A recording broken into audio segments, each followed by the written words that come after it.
नमस्कार। कभी सोचा है कि कुछ लोग आर्थिक रूप से इतने सफल क्यों हो जाते हैं? क्या ये सिर्फ किस्मत की बात है या इसके पीछे कोई बहुत गहरी वजह छिपी हुई है? तो चलिए आज इसी दिलचस्प सवाल की गहराई में उतरते हैं। ये एक ऐसा सवाल है जो हम में से कई लोगों के मन में जरूर आता होगा। जरा सोचिए, दो दोस्त हैं, एक ही जैसे माहौल में पले बड़े, एक ही स्कूल गए, लेकिन 10 साल बाद एक की आर्थिक हालत बहुत मजबूत है और दूसरा दूसरा अभी भी स्ट्रगल कर रहा है। आखिर ऐसा होता क्यों है? देखिए, इसका जवाब किस्मत या हालात में नहीं, बल्कि उनकी सोच में, उनके माइंडसेट में छिपा है। तो आज हम उन खास अंतरों को समझेंगे जो एक अमीर सोच को गरीब सोच से एकदम अलग बना देते हैं।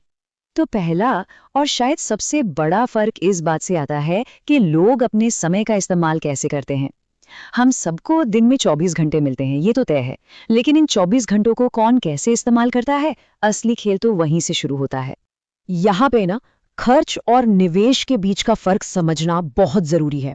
एक गरीब सोच अपने समय को मनोरंजन पर खर्च करती है, घंटों तक बस सोशल मीडिया स्क्रॉल करते रहना या टीवी शो देखना। वहीं दूसरी तरफ एक अमीर सोच उसी समय को शिक्षा में निवेश करती है। वो लोग नई स्किल सीखते हैं, जैसे कोडिंग या डिजिटल मार्केटिंग। वो फाइनेंस या बिजनेस पर किताबें पढ़ते हैं। ये वो चीजें हैं जो भविष्य में असल रिटर्न देती हैं। और देखिए, ये कहावत इस बात को कितनी सही तरह से बताती है। एक सोच घंटे के हिसाब से काम करती है, मतलब अपना समय बेचकर पैसा कमाती है। और दूसरी सोच ऐसे सिस्टम बनाने या स्किल सीखने पर फोकस करती है जो उनका समय बचाए और उस बचे हुए समय से और पैसा बनाए। ये सोच का एक बहुत बड़ा बदलाव है।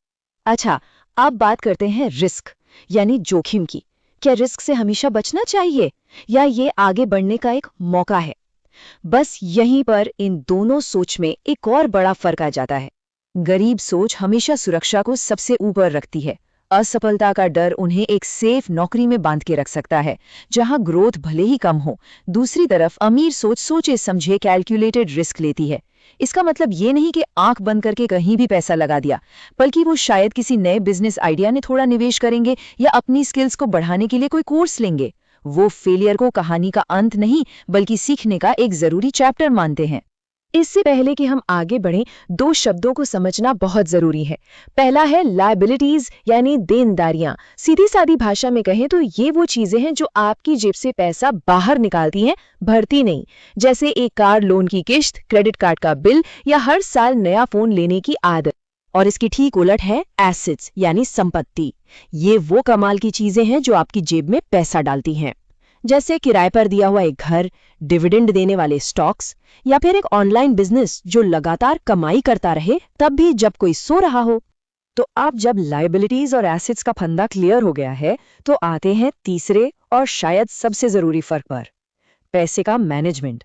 बात सिर्फ ये नहीं कि पैसा कितना कमाया, असल बात ये है कि उस कमाए हुए पैसे के साथ किया क्या जाता है।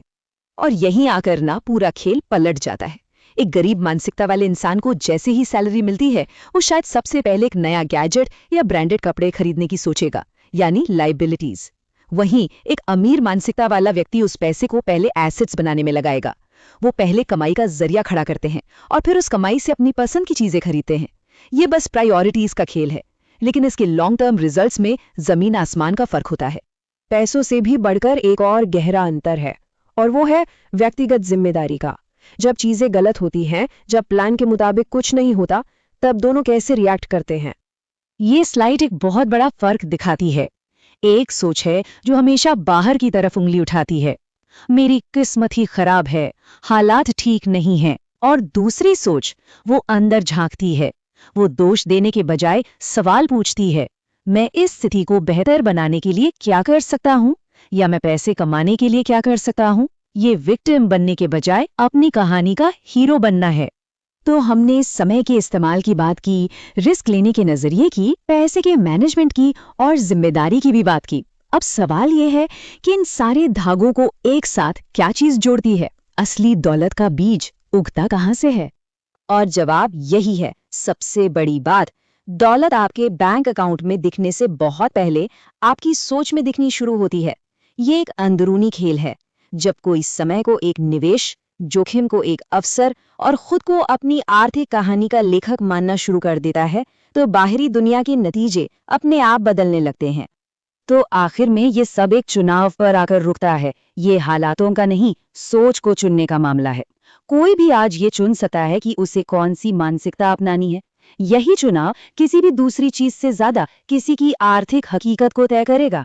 तो सोचने वाली बात यह है कि आज अभी वो कौन सा एक छोटा सा कदम उठाया जा सकता है जो एक अमीर सोच की तरफ ले जाए।